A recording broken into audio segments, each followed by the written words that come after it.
Welcome बच्चों, एक बार फिर से आपका स्वागत है। बच्चों, पिछली क्लास में हम लोग 7D तक देख चुके थे, ट्रायंगल्स फ्रॉम RS अग्रवाल। आज हम लोग एक्सरसाइज 7E स्टार्ट करेंगे, जहां पर आपको very short answer and short answer type questions दिए गए। बच्चों, जो पहला क्वेश्चन है, कह रहे हैं state two properties which are necessary for given two triangles to be similar. दो ट्रायंगल को सिमिलर होने के लिए कौन कौन सी दो प्रॉपर्टीज होनी चाहिए, ये पहला क्वेश्चन है। इसका आंसर देखते हैं। एक्सरसाइज है 7E। बच्चों, क्वेश्चन नंबर 1 आपसे कहा गया है दो ट्रायंगल सिमिलर होने की प्रॉपर्टीज क्या होनी चाहिए। तो दो ट्रायंगल सिमिलर होंगे, the two triangles are similar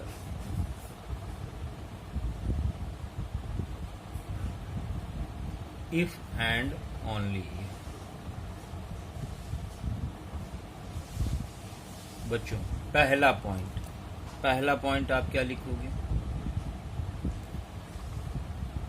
सबसे पहली चीज, उनके करस्पॉन्डिंग साइड के रेशियो इक्वल होने चाहिए। तो आप लिखोगे the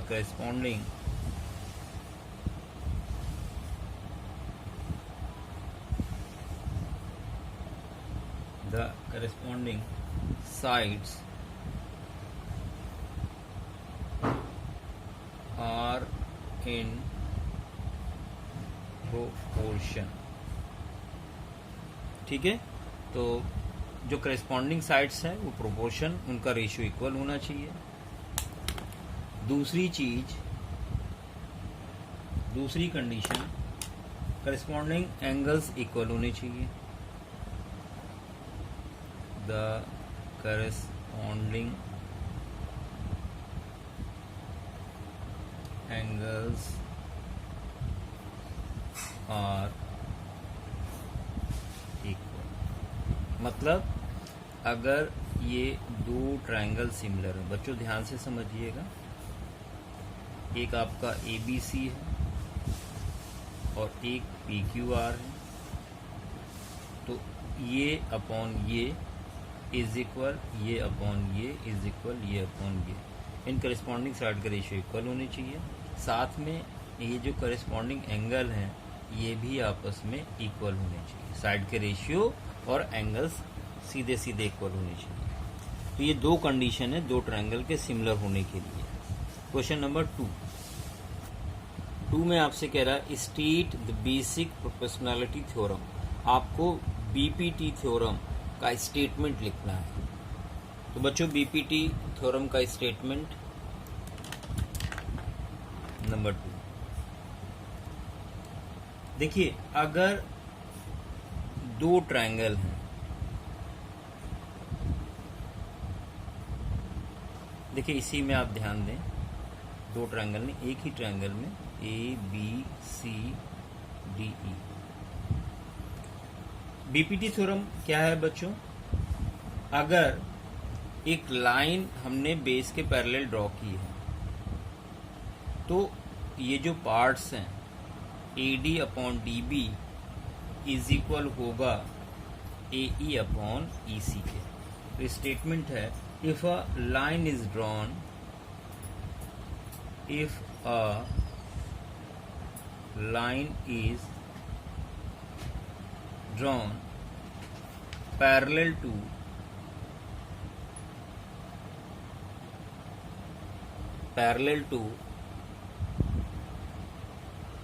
one side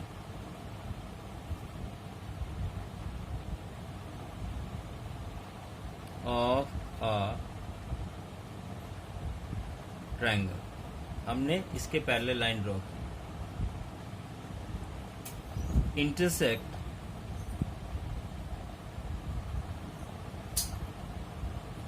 other two sides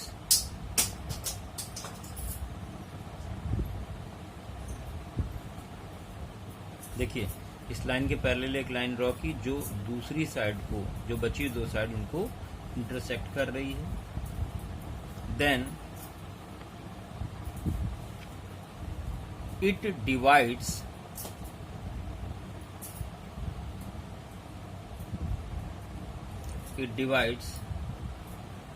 other two sides in same ratio.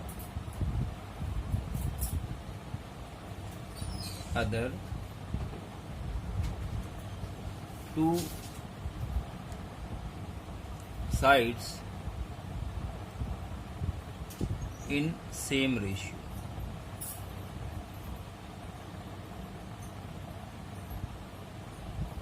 ध्यान दें बच्चों, अगर एक लाइन हम ड्रॉ करते हैं ट्रायंगल की एक साइड के पैरेलल, जो बाकी दो साइडों को कट कर रही है दो जगह, और ये साइड इसके पैरेलल है, तो AD अपॉन DB का रेशियो AE अपॉन EC के इक्वल होता है बच्चों।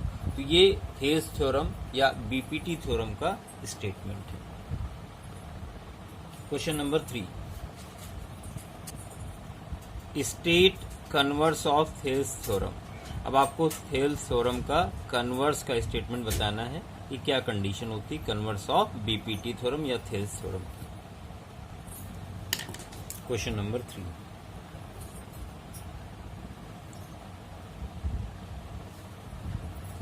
Converse of BPT।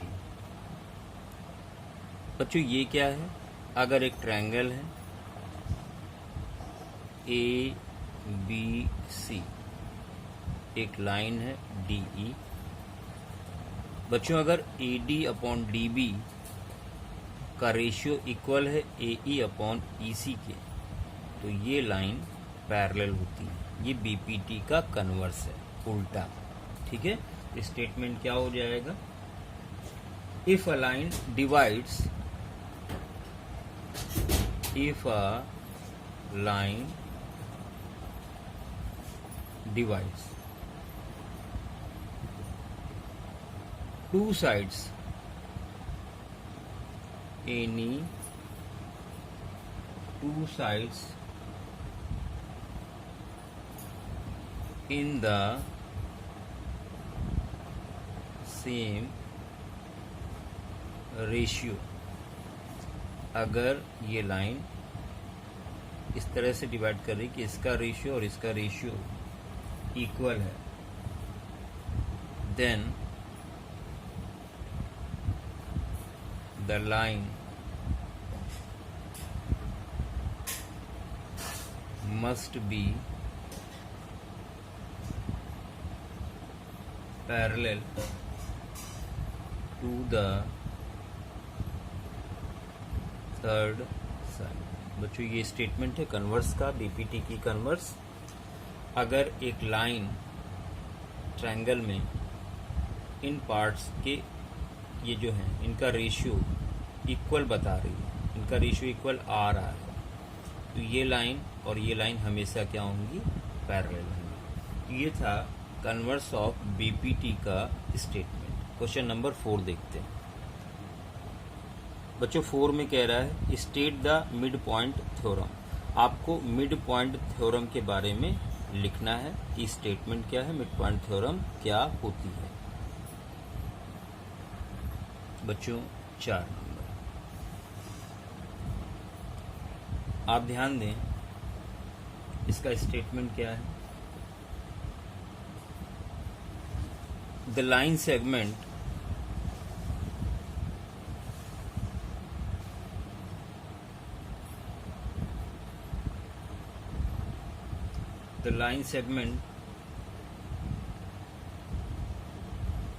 connecting the line segment connecting the midpoints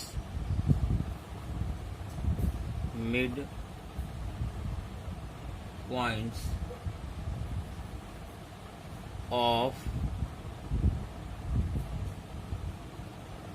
two sides। जैसे आप यहीं पे बात करें कि अगर हम इनके मिड पॉइंट को ज्वाइन करते हैं, अगर इनके मिड पॉइंट को ज्वाइन करते हैं of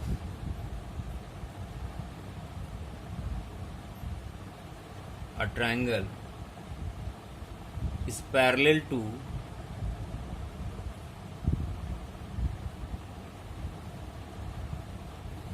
third side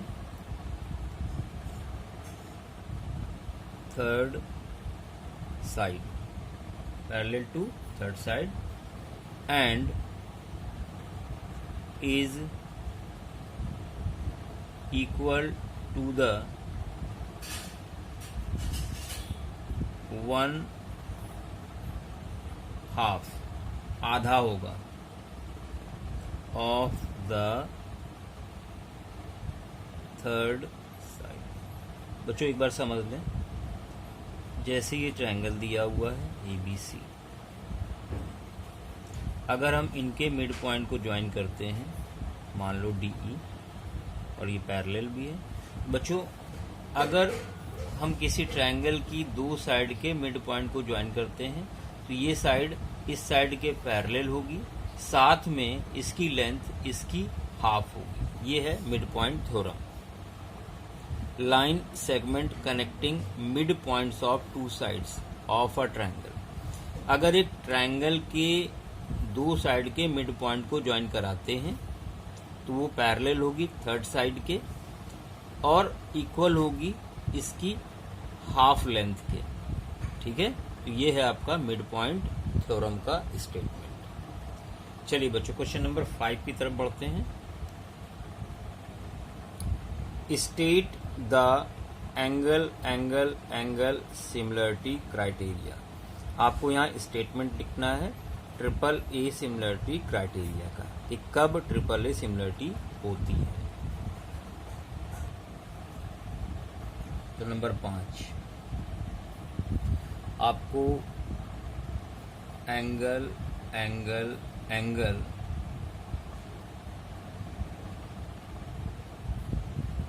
similarity criteria के स्टेटमेंट को लिखना है।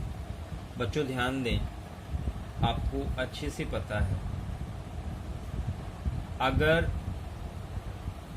दो ट्रायंगल हैं और दोनों ट्रायंगल के करस्पॉन्डिंग एंगल इक्वल है, मान लो ABC PQR, angle A equal है P के, एंगल B इक्वल है Q के, एंगल C इक्वल है R के, तो ये कहलाती है एंगल सिमिलरिटी। तो यही स्टेटमेंट आपको लिखना है। बच्चों आप क्या लिखेंगे? इफ द करस्पॉन्डिंग एंगल्स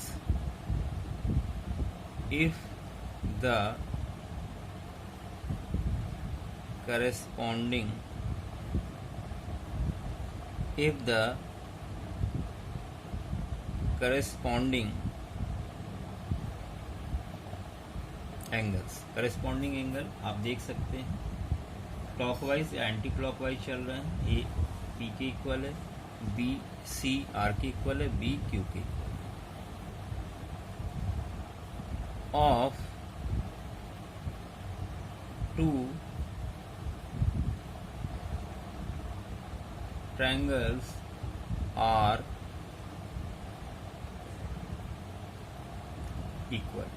अगर करस्पॉन्डिंग एंगल्स एक ट्रायंगल के दूसरे के इक्वल है, then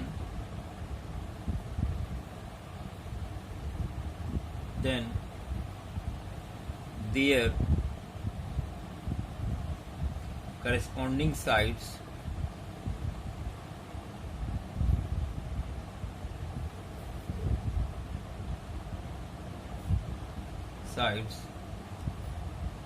are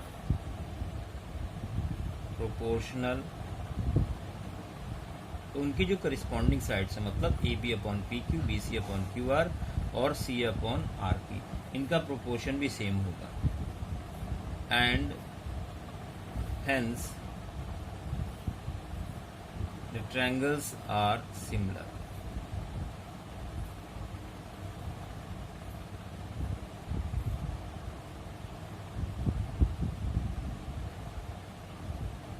तो बच्चों ध्यान दें, अगर करस्पॉन्डिंग एंगल इक्वल है तो करस्पॉन्डिंग साइड के रेशियो भी इक्वल होंगे और दोनों ट्रायंगल कैसे होंगे?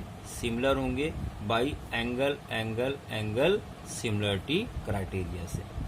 तो ये बच्चों स्टेटमेंट था एंगल सिमिलरिटी का। नेक्स्ट क्वेश्चन की तरफ बढ़ते हैं। क्वेश्चन नंबर 6 बच्चों है स्टेट एंगल सिमिलरिटी क्राइटेरिया। आपको एंगल सिमिलरिटी क्राइटेरिया की स्टेटमेंट देना है। बच्चों यहां पर ध्यान दें, एंगल सिमिलरिटी, अगर दो अलग अलग ट्रायंगल हैं, एक ट्रायंगल के दो लगातार एंगल दूसरे ट्रायंगल के दो लगातार एंगल के इक्वल है तो ट्रायंगल सिमिलर हो जाते हैं। क्यों? क्योंकि तीसरा तो ऑटोमेटिकली इक्वल हो गया। भाई ये 40 है ये 50 है तो ये कितना बचा? 90 बचा, क्योंकि तीनों का सम 180 होता। अगर ये 40 ये 50 है तो दोनों सिमिलर हो गए, क्योंकि यहाँ पे भी कितना बचा? 90। तो स्टेटमेंट क्या होगा? If two angles of a triangle are correspondingly equal to the two angles of another triangle, then the two triangles are similar। तो बच्चों बढ़ते हैं अगले क्वेश्चन नंबर 7 की तरफ। बच्चों 7 में कह रहा है state triple S criteria for similarity of triangle. आपको ट्रिपल एस क्राइटेरिया का स्टेटमेंट लिखना है। बच्चों 7 number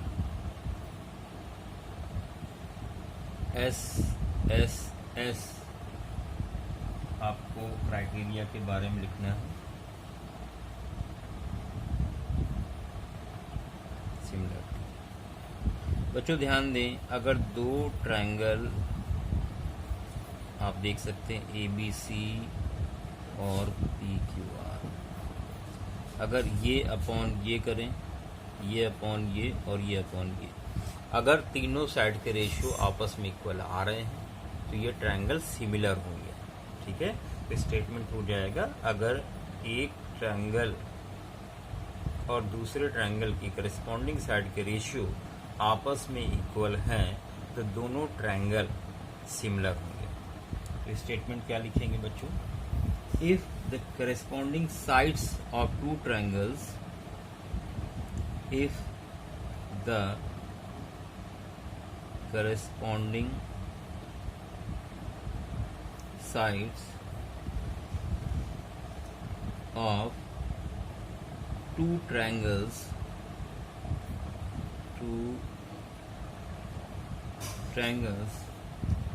are proportional,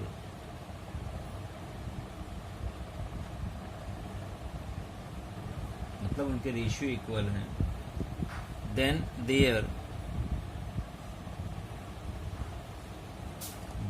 their corresponding angles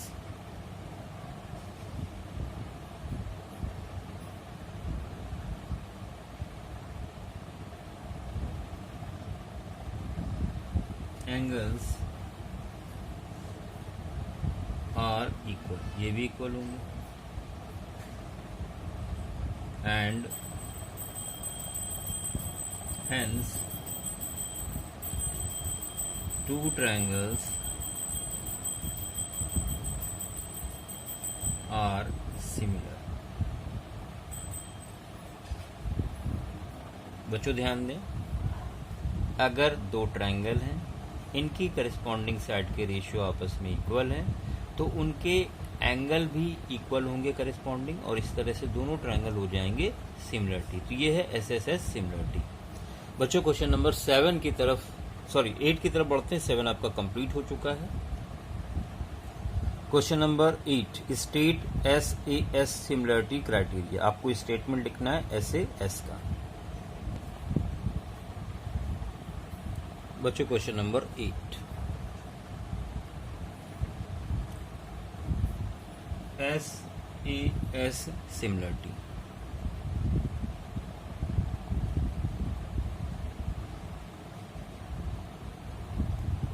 बच्चों ध्यान दें, अगर दो ट्रायंगल हैं,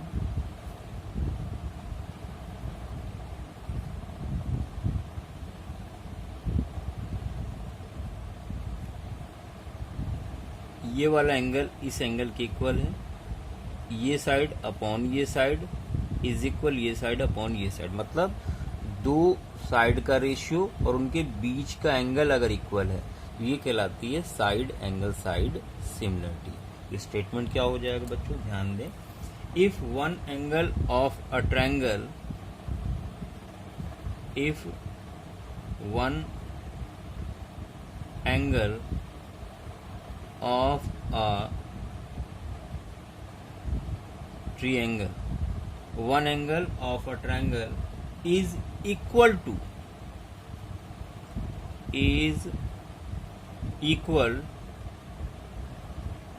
to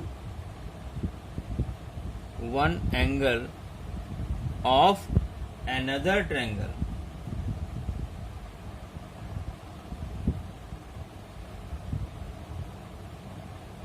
of other triangle, then and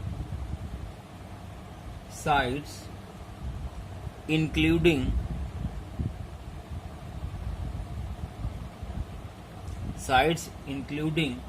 these angles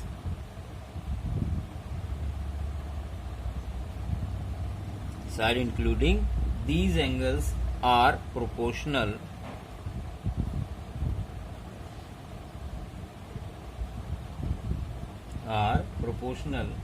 then two triangles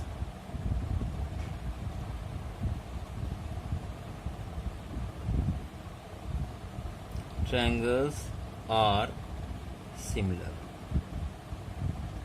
बच्चों, अगर एक एंगल दूसरे ट्रायंगल के एंगल के इक्वल है और उनके जो एंगल के इंक्लूडिंग साइड्स हैं उनका रेशियो आपस में इक्वल है तो दोनों ट्रायंगल सिमिलर होते हैं।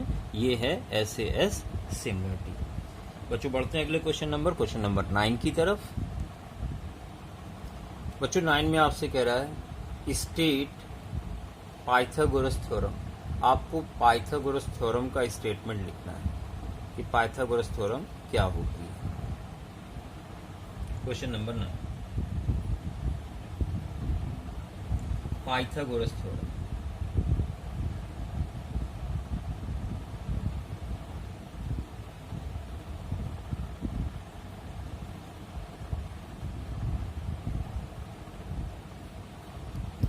बच्चों नेक्स्ट आपकी पाइथागोरस थ्योरम है और ये आप क्लास 6 से पढ़ते आ रहे हो। ये थ्योरम क्या है? अगर एक राइट एंगल ट्रायंगल है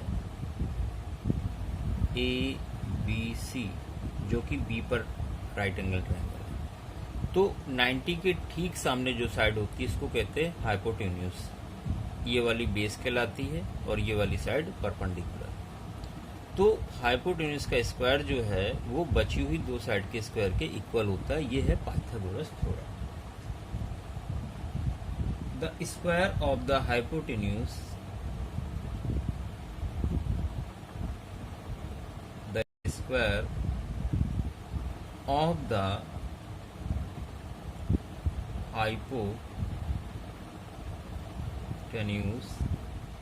is equal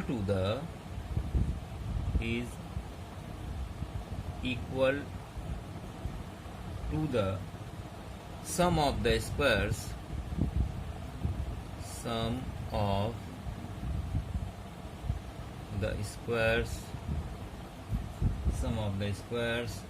of the other two sides। ये है पाइथागोरस थ्योरम का स्टेटमेंट।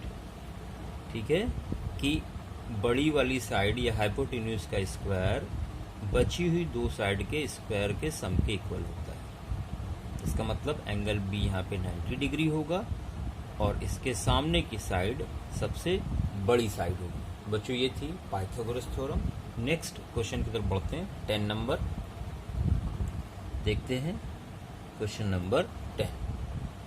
बच्चों 10 में कह रहा है state converse of Pythagoras theorem. अब आपको पाइथागोरस थ्योरम का कन्वर्स बताना है। Converse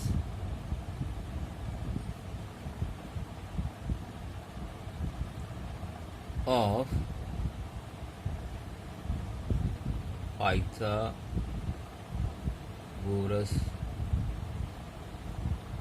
theorem. बच्चों ये क्या है? अगर राइट एंगल ट्रायंगल है ए बी और सी। बच्चों बड़ी साइड का स्क्वायर बची हुई दो साइड के स्क्वायर के सम के इक्वल है, तो बड़ी साइड के सामने का एंगल 90 डिग्री होता है। ये आपको प्रूव करना होता है इस थ्योरम में, यही कन्वर्स है।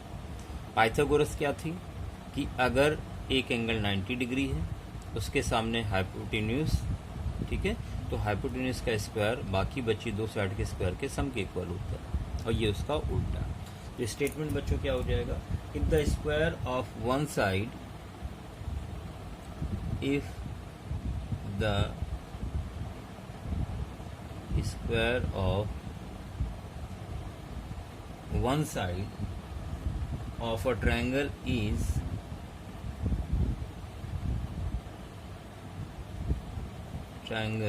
is equal to the sum of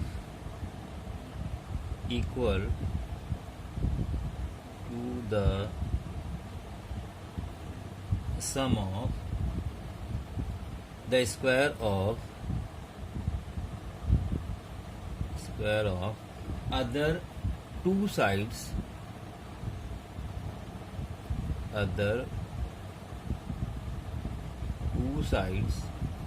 then triangle is right angle triangle. Then triangle is right angled triangle. अगर बड़ी साइड के स्क्वायर दो छोटी साइड के स्क्वायर के सम के इक्वल है, तो बड़ी साइड के सामने के एंगल 90 डिग्री होगा।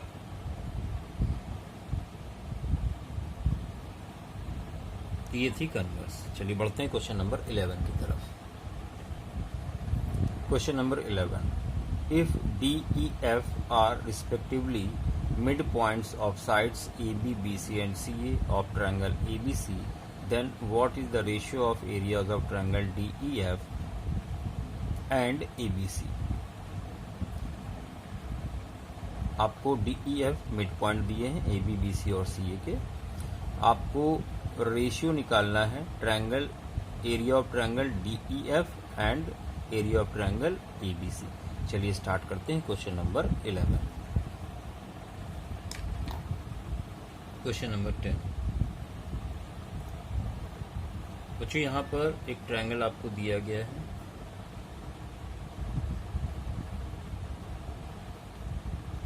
ए बी और सी।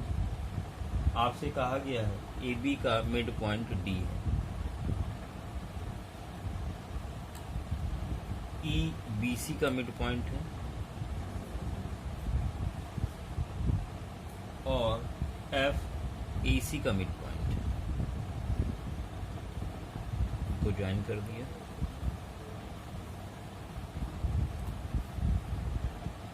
बच्चों यहाँ पर आपको दिया क्या गया है,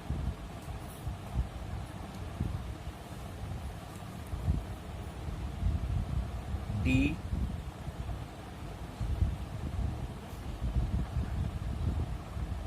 is midpoint of AB, E is midpoint of BC, और F is mid point of C. ये जानकारी आपको दी। आपको कैलकुलेट क्या करना है बच्चों, आपको निकालना है एरिया ऑफ ट्रायंगल DEF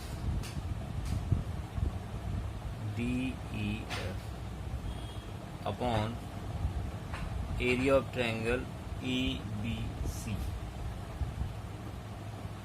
ये आपको कैलकुलेट करना है, ये पता करना है। सॉल्यूशन स्टार्ट करते हैं। आप लिखेंगे since D is mid point of AB and F is mid point of AC. Then by mid point theorem, बच्चों आप क्या लिखोगे? जो DF है वो पैरेलल होगा BC के और DF इक्वल होगा हाफ BC के। इसको हम बना लेते हैं number 1।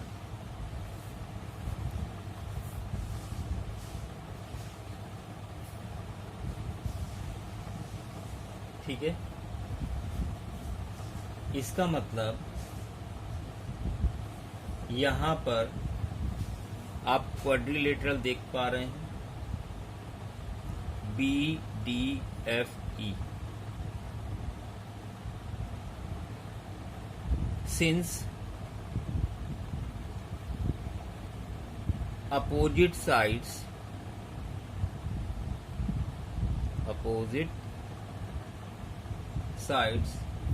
of quadrilateral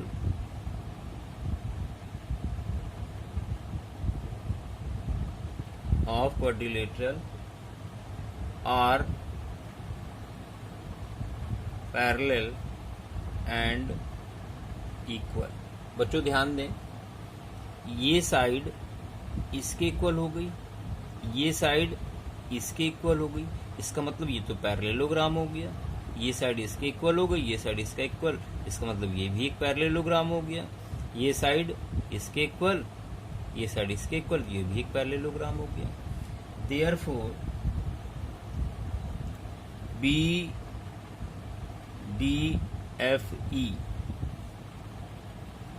and DFCE are parallelogram. तो पैरेललोग्राम हो गए। अब in triangle ABC and triangle EFD, बच्चों पहली चीज, एंगल ABC इक्वल होगा ABC, ये वाला एंगल किसके इक्वल होगा? EFD के, इस एंगल के। एंगल EFD, रीजन क्या दोगे? Opposite angles of parallelogram, opposite angles of parallelogram. यहां पूरा लिखिएगा आप, अपोजिट एंगल्स ऑफ पैरेललोग्राम। दूसरी चीज, angle BCA, angle BCA is equal बच्चों हो जाएगा EDF के, ये एंगल इसके इक्वल हो जाएगा। रीजन इसमें भी देंगे भाई, opposite angles of parallelogram. Then by angle similarity,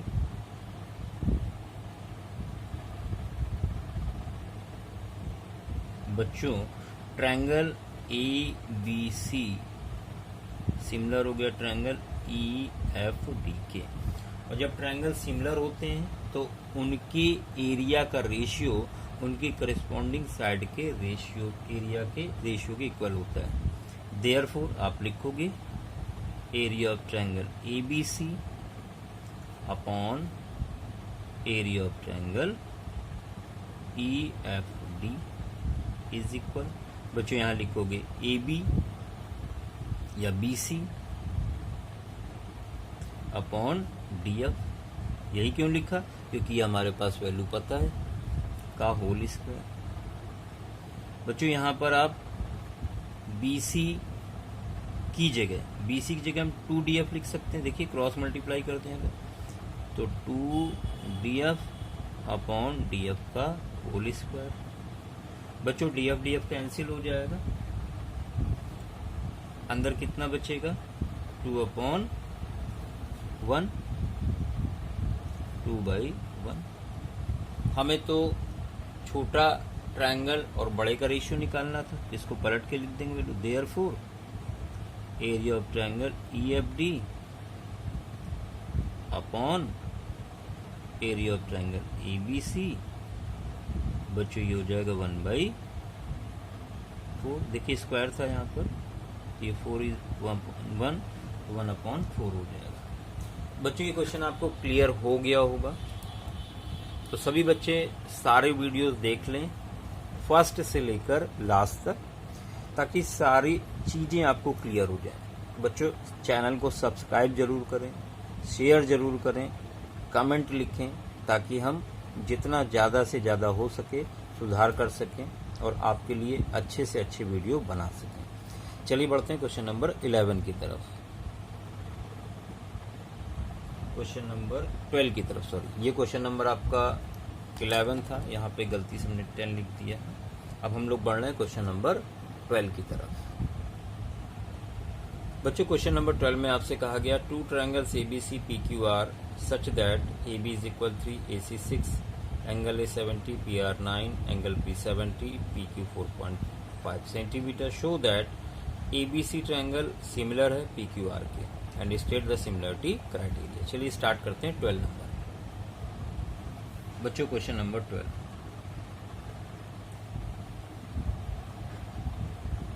12 में आपको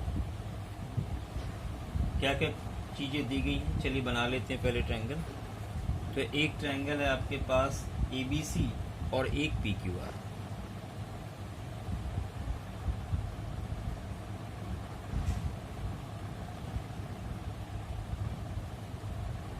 ABC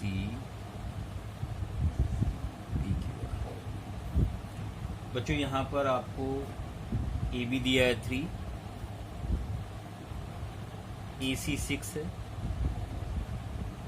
एंगल A 70 डिग्री है, PR 9 है, एंगल P 70 है, PQ 4.5 है। Show that triangle ABC similar PQR। तो अब कैसे इसको प्रूव किया जाए? बच्चों यहाँ पर इन ट्रायंगल आप लिखेंगे सिंस AB अपॉन PQ, हमने ये निकाल लिया इसका रेशियो, तो 3 अपॉन हो जाएगा 4.5, पॉइंट हटा 0 बड़ा, इसको 3 से कट कर दें,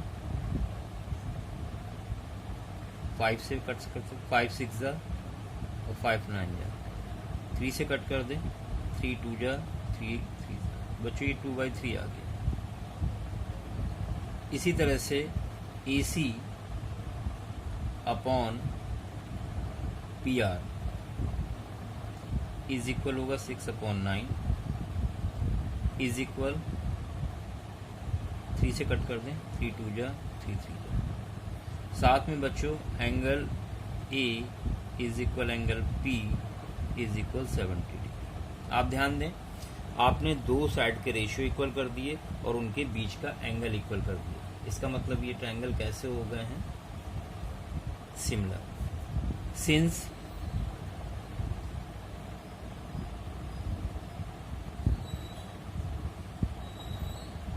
AB upon PQ is equal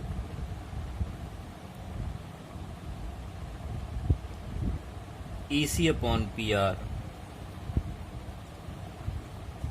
and angle A is equal angle P, therefore by side angle side criteria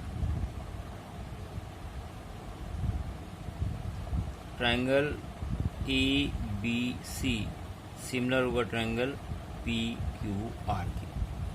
बच्चों ये क्वेश्चन आपको क्लियर हो गया होगा, आपको समझ में आ गया होगा, ठीक है। अगले क्वेश्चन की तरफ बढ़ते हैं, question number 13। If triangle ABC similar triangle DEF such that 2AB is equal DE and BC is equal 6, find EF। बच्चों बढ़ते हैं 13 की तरफ। क्वेश्चन नंबर 13 बच्चों, यहाँ से कहा गया है ट्रायंगल ABC सिमिलर है ट्रायंगल DEF के। सिंस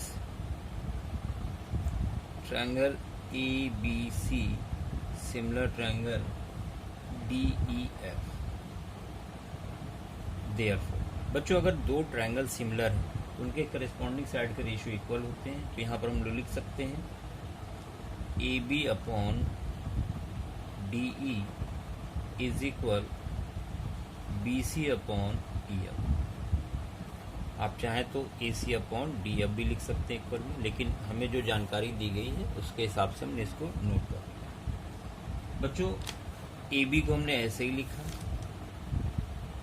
अपॉन DE आपको दिया गया है 2AB के इक्वल, तो यहाँ 2AB लिख देंगे DE की जगह। बच्चों BC आपको 6 दिया गया है और EF कैलकुलेट करना है। आप ध्यान दें AB से AB कैंसिल हो गया, क्रॉस मल्टीप्लाई किया तो EF आ गया आपका 12 सेंटीमीटर। यही आपको फाइंड आउट करना था, फाइनल आंसर आपको मिल चुका है।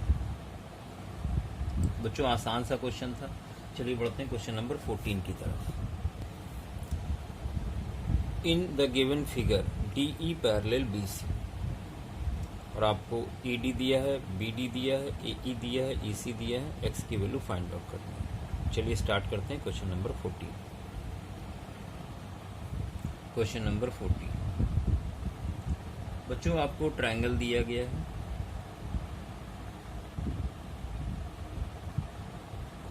ABC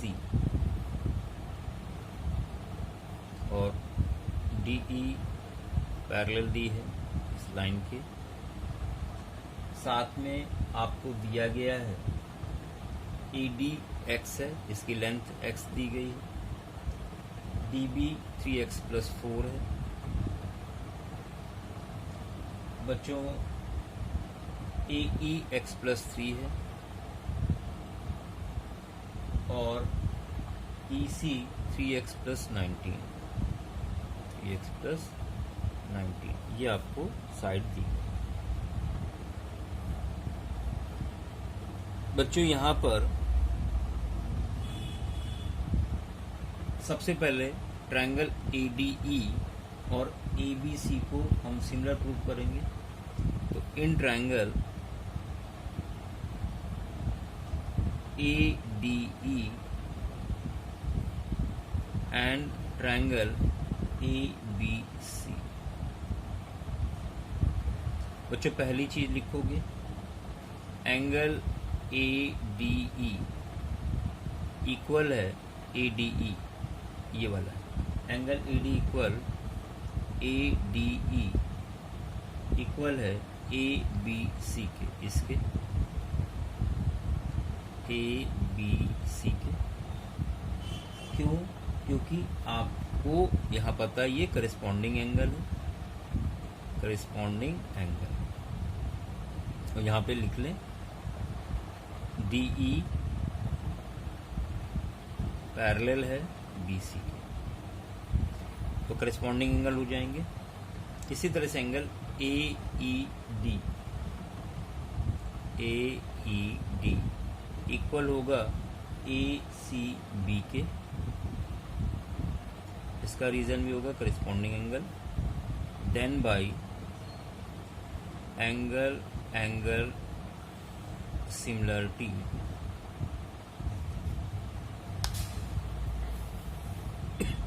बच्चों करस्पॉन्डिंग साइड के रेशियो आपस में इक्वल होंगे।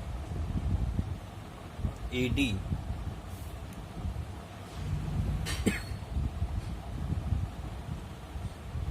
अपॉन, इसको आगे लिख लेते हैं, आप लिखेंगे AD अपॉन DB या AD अपॉन AB, क्योंकि बड़ा वाला ट्रायंगल लिया, is equal AE upon AC। बच्चों AD कितना है, तो AD आपका x है अपॉन AB कितना होगा, दोनों को ऐड करके x प्लस 3x प्लस 4। बच्चों AE x प्लस 3 है, AC होगा, दोनों को ऐड करेंगे तो ये होगा x प्लस 3 और 3x प्लस 90। बच्चों x upon 4x plus 4 is equal x plus 3 4x plus 22। Cross multiply करा दें यहाँ पर इस तरह से, तो ये हो जाएगा 4x square plus 22x is equal 4x square plus 4 3 12। 4x square 4 3 12 और 4 3 12x और प्लस का 4x। बच्चों ध्यान दें 4x स्क्वायर से 4x स्क्वायर कैंसिल हो जाएगा क्योंकि दोनों अपोजिट साइड में हैं। सबको एक तरफ कर लें तो 22x minus 12x minus 4x is equal 12। जो x वाले टर्म है इधर आएंगे तो माइनस हो जाएंगे। 22x माइनस ये हो जाएगा आपका 16x इज इक्वल 12 या 6x इज इक्वल 12। देयरफॉर बच्चों आपको x की वैल्यू मिल चुकी है कितनी, 2। ये फाइनल आंसर। बच्चों ये क्वेश्चन आपको क्लियर हो गया होगा। इसको आप हेल्स थ्योरम से भी कर सकते थे, बाकी इस तरह से भी आपने किया।